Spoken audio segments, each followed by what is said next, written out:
आज हम एक ऐसे ट्रेडिंग कॉन्सेप्ट के बारे में जानने वाले हैं जिसे अगर आप सीख जाते हैं तो आपकी ट्रेडिंग स्टाइल हमेशा हमेशा के लिए बदल जाएगा। टेक्निकल एनालिसिस के जन्मदाता चार्ल्स डॉ ने ईयर 1900 में एक थ्योरी दिया था, डॉ थ्योरी, जिससे लोग एक्चुअली मार्केट को प्रिडिक्ट कर सकते थे कि आगे क्या होने वाला है। भले ही आज के यूट्यूब ट्रेडिंग चैनल इस बारे में बात ना करती हो, लेकिन आज भी यह स्ट्रेटजी उतनी ही कामयाब है जीतने की 100 साल पहले थी। और यह स्ट्रेटजी इसी थ्योरी से ड्राइव हुआ है, जिसे मल्टी टाइम फ्रेम एनालिसिस कहा जाता है। इस वीडियो में मैं आपको समझाऊंगा कि कैसे आप हायर टाइम फ्रेम से लेकर लोअर टाइम फ्रेम तक चार्ट्स का एनालिसिस कर सकते हैं और अपने ट्रेडिंग डिसीजन को बेहतर बना सकते हैं। तो सबसे पहले समझते हैं कि मल्टी टाइम फ्रेम एनालिसिस होता क्या है। यह एनालिसिस का एक तरीका है जिसमें आप पहले हायर टाइम फ्रेम का एनालिसिस करते हैं और फिर धीरे धीरे लोअर टाइम फ्रेम तक आते हैं। इस प्रोसेस में आपको 3 महत्वपूर्ण टाइम फ्रेम की जरूरत होती है। पहला time frame direction time frame होता है, जिसका उपयोग आप मार्केट की दिशा को समझने के लिए करते हैं। यानी आप देखते हैं कि प्राइस ऊपर जा रहा है, नीचे जा रहा है या साइडवेज मूव कर रहा है, जिससे आपको ओवरऑल ट्रेंड का आइडिया मिलता है। दूसरा time frame behaviour time frame होता है, जो प्राइस के बिहेवियर के बारे में डिटेल में बताता है। यानी प्राइस का मोमेंटम कैसा है, मार्केट स्ट्रक्चर ब्रेक हो रहा है या नहीं, वीक रिजेक्शंस या डोजी कैंडलस्टिक्स दिख रहे हैं या नहीं, और मार्केट रिट्रेस कर रहा है या नहीं। तीसरा और आखिरी time frame entry time frame होता है, जिसमें आप एक्चुअल ट्रेड एंटर करते हैं। अगर प्राइस डाउन ट्रेंड में है तो आप सेल के लिए देखेंगे, और अगर अपर ट्रेंड में है तो आप बाय करने के लिए देखेंगे। ये बहुत सिंपल है। ये जो टाइम फ्रेम्स आप इस्तेमाल करेंगे वो आपके ट्रेडिंग स्टाइल पर निर्भर करते हैं। मान लीजिए मैं इंट्राडे और स्विंग ट्रेडिंग का मिक्स उपयोग करता हूं, तो मैं 4 घंटे का टाइम फ्रेम डायरेक्शन के लिए, 1 घंटे का टाइम फ्रेम बिहेवियर के लिए और 15 मिनट का टाइम फ्रेम एंट्री के लिए उपयोग करता हूं। लेकिन अगर आप स्काल्पर हैं तो आपके लिए ये टाइम फ्रेम्स अलग होंगे। आप 1 घंटे को डायरेक्शन के लिए, 15 मिनट को बिहेवियर के लिए और 5 मिनट टाइम फ्रेम को एंट्री के लिए इस्तेमाल करेंगे। इसलिए टाइम फ्रेम पूरी तरह से आपके ट्रेडिंग स्टाइल पर निर्भर करता है, लेकिन मैंने एग्जाम्पल देकर समझा दिया है, जिससे आप अपने ट्रेडिंग स्टाइल के हिसाब से सही टाइम फ्रेम चुन सकते हैं। मल्टी टाइम फ्रेम एनालिसिस को शुरू करते हैं, जिसमें हम सबसे पहले 4 घंटे के टाइम फ्रेम को चुनेंगे, ताकि हमें पता चल सके कि मार्केट इस समय किस दिशा में है। 4 घंटे का टाइम फ्रेम चुनने का सबसे बड़ा कारण यह है कि यह हमें मार्केट का पूरा स्ट्रक्चर बता देता है कि अभी मार्केट किस दिशा में है। अगर हम 15 मिनट का चार्ट इस्तेमाल करते तो हमें स्पष्ट दिशा का पता नहीं चलता, क्योंकि प्राइस ऊपर नीचे कर रही होती है। इसलिए दिशा को समझने के लिए हमेशा बड़े टाइम फ्रेम पर जाना बेहतर रहता है। आप में से ज्यादातर लोग इस चार्ट को देखकर कंफ्यूज हो सकते हैं कि यहाँ प्राइस क्या कर रही है और हमें कैसे ट्रेड लेना चाहिए, बाय करना है या सेल करना है, या फिर अभी ट्रेड नहीं करना है। लेकिन यह गलत तरीका है चार्ट्स को देखने का, क्योंकि हम एक इंट्राडे या स्विंग ट्रेडर हैं। हमें बहुत पुराने चार्ट्स को नहीं देखना चाहिए। हमें यह ऑब्जर्व करना है कि हाल के समय में मार्केट की प्राइस कैसे बिहेव कर रही है। अगर हम ऐसा करने लगें तो हमारे चार्ट्स पर बहुत सारे सपोर्ट और रेजिस्टेंस लाइंस बन जाएंगी, जिससे आपका चार्ट बहुत जटिल हो जाएगा और आप ट्रेडिंग डिसीजन नहीं ले पाएंगे। सोचिए, अगर आपके चार्ट्स पर इतनी सारी लाइंस हों तो आप कैसे समझेंगे कि इस समय प्राइस क्या कर रही है। 4 घंटे के टाइम फ्रेम में हमारा चार्ट बिल्कुल स्ट्रॉन्ग अपर ट्रेंड में दिखाई दे रहा है और इस समय प्राइस कंसोलिडेशन कर रही है। इस कंसोलिडेशन जोन का सबसे पहले हम हाई मार्क करेंगे और फिर कंसोलिडेशन जोन का लो मार्क करेंगे। चार्ट्स पर इन दोनों लाइंस को बनाकर हम वेट करेंगे। सबसे पहले हम मार्केट को डिसाइड करने देंगे कि उसे किस दिशा में जाना है। इस समय मार्केट दोनों तरफ जा सकती है, या तो अपना ट्रेंड कंटिन्यू कर सकती है या फिर यहां से रिवर्स डाउन कर सकती है। अगर मैं इस समय लाइव ट्रेड में होता तो मैं पहले 4 घंटे के टाइम फ्रेम में कैंडलस्टिक को इन दोनों लाइंस के बाहर क्लोज होने का इंतजार करता। तभी हम डिसाइड करते कि हमें बाय करना है या सेल। अगले कुछ कैंडल्स में प्राइस लोअर लो के नीचे कैंडल क्लोज करती है। ऐसे समय में ज्यादातर नए ट्रेडर्स सेल पोजीशन में एंटर करते हैं। मैं चाहता हूं कि आप ध्यान से देखें कि इसके बाद प्राइस क्या करती है।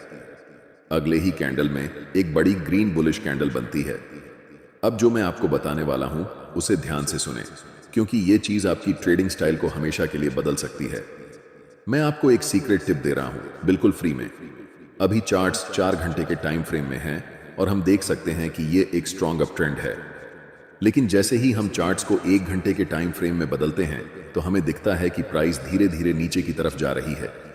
और जब हम 1 घंटे के टाइम फ्रेम को 15 मिनट के टाइम फ्रेम में बदलते हैं तब हमें चार्ट्स पर एक स्ट्रॉन्ग डाउन ट्रेंड दिखता है। ये बात आपको कंफ्यूज कर सकती है कि 4 घंटे के टाइम फ्रेम पर प्राइस अप ट्रेंड दिखा रही है, लेकिन 1 घंटे और 15 मिनट के टाइम फ्रेम में प्राइस डाउन ट्रेंड शो कर रही है। ऐसा क्यों हो रहा है, इसे समझिए। जब प्राइस 4 घंटे के टाइम फ्रेम में थी तो लास्ट कुछ कैंडल्स में प्राइस रिट्रेसमेंट या पुलबैक ले रही थी। इसी पुलबैक को छोटे टाइम फ्रेम में देखने पर यह हमें डाउन ट्रेंड जैसा दिखाई देता है। एक बात हमेशा याद रखें, हायर टाइम फ्रेम हमेशा छोटे टाइम फ्रेम के ट्रेंड से ज्यादा मजबूत होता है। इस सिचुएशन में 4 घंटे का टाइम फ्रेम 1 घंटे के टाइम फ्रेम से और 15 मिनट के टाइम फ्रेम से भी ज्यादा स्ट्रांग होगा, और 1 घंटे का टाइम फ्रेम 15 मिनट के टाइम फ्रेम से स्ट्रॉन्गर होगा। इसीलिए हम ट्रेड भी उसी डायरेक्शन में लेंगे जिसमें बड़े टाइम फ्रेम का ट्रेंड चल रहा हो। चूंकि 4 घंटे के टाइम फ्रेम का ट्रेंड अप ट्रेंड है, इसलिए हम बाय पोजीशन बनाने वाले हैं। अभी चार्ट्स 15 मिनट के टाइम फ्रेम में हैं और इस चार्ट्स में हमें तुरंत बाय ट्रेड में एंट्री नहीं करनी है, क्योंकि प्राइस का मोमेंटम अभी भी डाउन साइड की तरफ ही है। पहले हम वेट करेंगे कि प्राइस 15 मिनट के टाइम फ्रेम में बियरिश से बुलिश ट्रेंड में शिफ्ट हो जाए, तभी हम बाय पोजीशन में एंट्री करेंगे। अभी तक प्राइस हमें कोई सिग्नल नहीं दे रही है कि वह बुलिश होने वाली है, इसलिए हम अभी भी इंतजार करेंगे। प्राइस इस लेवल को रीटेस्ट करने आती है, लेकिन पूरी तरह से ब्रेक नहीं कर पाती और फिर से नीचे चली जाती है। ऐसा दोबारा होता है, जिससे हमें पता चलता है कि अभी प्राइस साइडवेज हो चुकी है। इस समय बाय पोजीशन में एंट्री करने के लिए यह जरूरी है कि प्राइस इस लेवल के ऊपर क्लोज होकर अप ट्रेंड का स्ट्रक्चर बनाए। अगर हम प्राइस को 1 घंटे के टाइम फ्रेम में बदलते हैं तो हम देख सकते हैं कि अभी तक हमें कोई भी बुलिश सिग्नल चार्ट्स पर नहीं मिल रहा है जिससे हम बाय डिसीजन बना सकें। अगले कुछ कैंडल्स में प्राइस लास्ट स्विंग लो तक आती है और उस पर्टिकुलर लेवल से एक स्ट्रॉन्ग रिजेक्शन लेकर ऊपर की तरफ बढ़ जाती है, जिससे एक बिग ग्रीन बुलिश कैंडल बनती है। प्राइस ने ट्रेंड लाइन को ब्रेक कर दिया है, लेकिन हमें 1 घंटे के टाइम फ्रेम पर ट्रेड एंट्री नहीं करनी है, इसलिए हम अपने चार्ट्स को 15 मिनट के टाइम फ्रेम में बदल रहे हैं। अब हम कह सकते हैं कि मोमेंटम डाउन ट्रेंड से अप ट्रेंड में शिफ्ट हो चुका है और इस समय 15 मिनट के टाइम फ्रेम में मोमेंटम अप है, 1 घंटे के टाइम फ्रेम में मोमेंटम अप है और आखिरकार 4 घंटे के टाइम फ्रेम में भी मोमेंटम अप है। जब इन तीनों टाइम फ्रेम में मोमेंटम एक ही दिशा में होता है, तब समझो कि आपका सेटअप बनकर तैयार हो चुका है और यह किसी जादू से कम नहीं है। हमेशा याद रखें, कभी भी जल्दबाजी में ट्रेड नहीं करना चाहिए। हमें तब तक इंतजार करना चाहिए जब तक तीनों टाइम फ्रेम में प्राइस एक ही दिशा में ना हो जाए।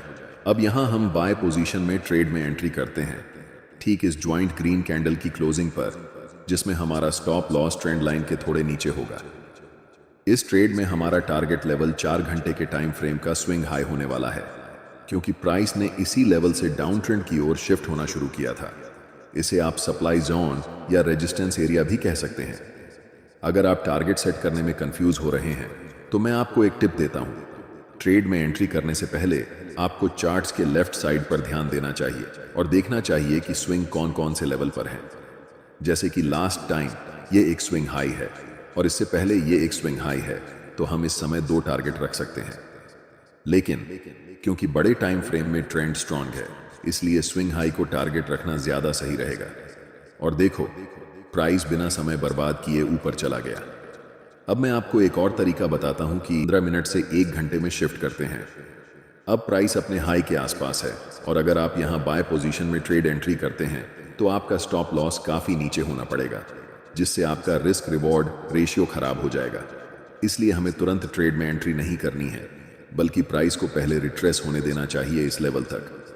प्राइस रेड कैंडल बनाते हुए नीचे आती है और इस लेवल को टच करती है, लेकिन आप तुरंत यहां पर एंट्री नहीं ले सकते।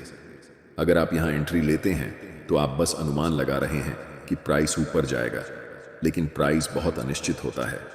चाहे कितना भी महत्वपूर्ण लेवल क्यों ना हो, वह कभी भी ब्रेक हो सकता है या फिर उस लेवल को रिस्पेक्ट नहीं कर सकता है। इसलिए हम इंतजार करते हैं कि मार्केट पहले कंफर्म हो जाए कि वह किस दिशा में जाने वाली है, उसके बाद ही हम ट्रेड में एंट्री करेंगे। आप अगर अपनी इच्छा के अनुसार ट्रेड करेंगे तो यह एक खतरनाक तरीका हो सकता है, कभी भी मार्केट में सरवाइव नहीं कर सकते हैं, चाहे आपके पास कितना भी कैपिटल क्यों ना हो। अधिकतम एक सप्ताह लगेगा और आपका कैपिटल डूब जाएगा।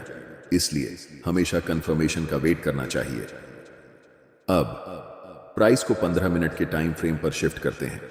अगर आप देख रहे हैं कि प्राइस अभी भी डाउन ट्रेंड में है, तो हमें कुछ नहीं करना चाहिए। जब तक हमें इस लेवल के ऊपर एक स्ट्रॉन्ग ग्रीन कैंडल के साथ प्राइस क्लोज नहीं कर जाती, तब तक इंतजार करना जरूरी है। एक बार फिर प्राइस प्रीवियस स्विंग लो को ब्रेक करती है और अगले कुछ कैंडल में एक स्ट्रॉन्ग ग्रीन कैंडल बनाते हुए ऊपर की तरफ जाती है और इस लेवल के ऊपर स्ट्रॉन्गली क्लोज हो जाती है। यहां पर एक कारण है कि प्राइस इसी पार्टिकुलर लेवल से रिवर्स क्यों हुआ। जैसे ही हम चार्ट्स को बड़े टाइम फ्रेम पर शिफ्ट करते हैं, तो चार्ट्स के लेफ्ट साइड में एक डिमांड जोन नजर आता है। हम यहां सप्लाई और डिमांड जोन कैसे ड्रॉ करते हैं, इस पर चर्चा नहीं करेंगे, क्योंकि मैंने इस टॉपिक पर पहले ही एक डिटेल वीडियो बना दिया है। आप चैनल पर जाकर वह वीडियो देख सकते हैं। मैं चाहता हूं कि आप इस स्थिति को ध्यान से देखें और इसे उस वीडियो से लिंक कर पाएं जो मैंने पहले बनाया है। अब हमारे पास 3 कंफर्मेशन है। फर्स्ट, 15 मिनट के टाइम फ्रेम में ट्रेंड अप है। सेकंड, 1 घंटे के टाइम फ्रेम में ट्रेंड अप है। और थर्ड, 4 घंटे के टाइम फ्रेम में भी प्राइस अप है। हम जानते हैं कि यह सेटअप हमारे लिए एक जादू की तरह काम करता है। इस कैंडल की क्लोजिंग पर हम बाय ट्रेड में एंट्री करेंगे, जिसमें हमारा स्टॉप लॉस कैंडल के लो के पास होगा और take profit next swing high पर होगा। अगर हम बड़े टाइम फ्रेम पर देखें, तो ये हमारा 1 के लेवल है जहां तक प्राइस जा सकती है। आप देख सकते हैं कि प्राइस वैसा ही करता है, धीरे धीरे मार्केट स्ट्रक्चर बनाते हुए ऊपर की तरफ उस लेवल को टच करती है, जिससे हमारा टारगेट हिट हो जाता है और हम प्रॉफिट बुक कर लेते हैं। यह ट्रेडिंग स्ट्रेटेजी मेरे लिए सबसे अच्छा काम करती है, क्योंकि मैं एक इंट्राडे के साथ साथ स्विंग ट्रेडर भी हूं। लेकिन जब आप इस स्ट्रेटेजी को उपयोग में लाएंगे, तो अपने ट्रेडिंग स्टाइल के अनुसार टाइम फ्रेम को चेंज कर सकते हैं।